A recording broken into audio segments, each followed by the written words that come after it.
আহলাকা মান কানা কাবলাকুম, কৃপণ হয়েও না। কৃপণতা পূর্বের মানুষকে ধ্বংস করেছে। কৃপণতা খুব খারাপ জিনিস। 10 টাকা ইনকাম করলে 1 টাকা দান করার খেয়াল রাখবেন। কৃপণতা খুবই খারাপ জিনিস। আল্লাহ রাসূল দিন রাত বলতেন, আল্লাহ ইন্নী আউযু বিকা মিনাল বুখলে, আল্লাহ তোমার কাছে আমি কৃপণতা থেকে বাঁচতে চাই, আল্লাহ তোমার কাছে আমি কৃপণতা থেকে বাঁচতে চাই, আল্লাহ তোমার কাছে আমি কৃপণতা থেকে বাঁচতে চাই। রাসূল সাল্লাল্লাহু আলাইহি ওয়াসাল্লাম বলেছেন 3 শ্রেণীর মানুষ ধ্বংস হবেই। তার মধ্যে একজন সোহন মোতা, যে কৃপণতাকে মেনে নিয়েছে, যে কৃপণ, সে ধ্বংস হবেই। রাসূল সাল্লাল্লাহু আলাইহি ওয়াসাল্লাম বলেছেন লা ইয়াদখুলুল জান্নাতা বাখিল, যে কৃপণ সে জান্নাতে যাবে না। সারা দিন ভ্যান চালিয়ে 300 টাকা ইনকাম করেছেন, 2 টাকা দান করবেন।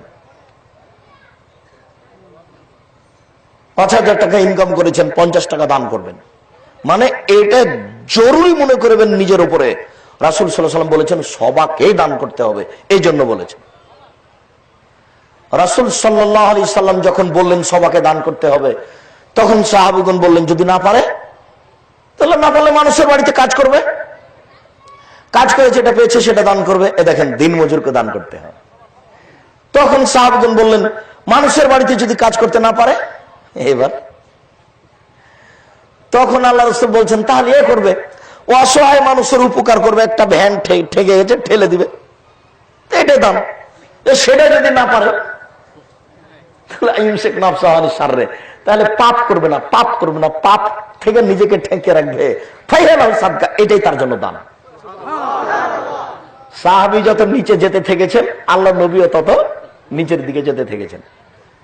সব বুখারী মুসলিমের হাদিস। মানে দান জীবনের জরুরি। আর এই জন্য দান জরুরি, ইন্না সাদকাতা সিররে তুতফিউ গাযাবার রাব্বে, গোপনে দান করলে আল্লাহ আপনার উপরে খুব রাগ করে আছেন। মানে আপনি জেনা করেছেন, চুরি করেছেন, কাউকে মারিয়েছেন, খুব রাগ করে আছেন।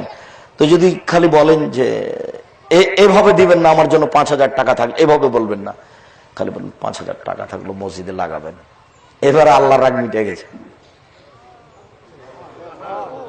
আচ্ছা ঠিক আছে, যাও, তুমি তো ঠান্ডা করে দিয়েছো আমাকে, যাও, তোমাকে মাফ করলাম, যাও। তবে জুলুমের মধ্যে নেই।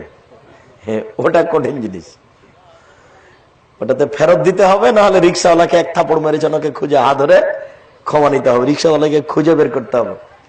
দলীয় দাপটে রিক্সাওয়ালাকে থাপড় দিয়েছে, তো ওকে খুঁজে বের করে হাত ধরে বলতে হবে, রিক্সাওয়ালা তোমাকে একটা থাপড় মারা আমার ভুল হয়েছে গো, তোমাকে মাফ করো, কেন এটা জুলুম। এটা খুব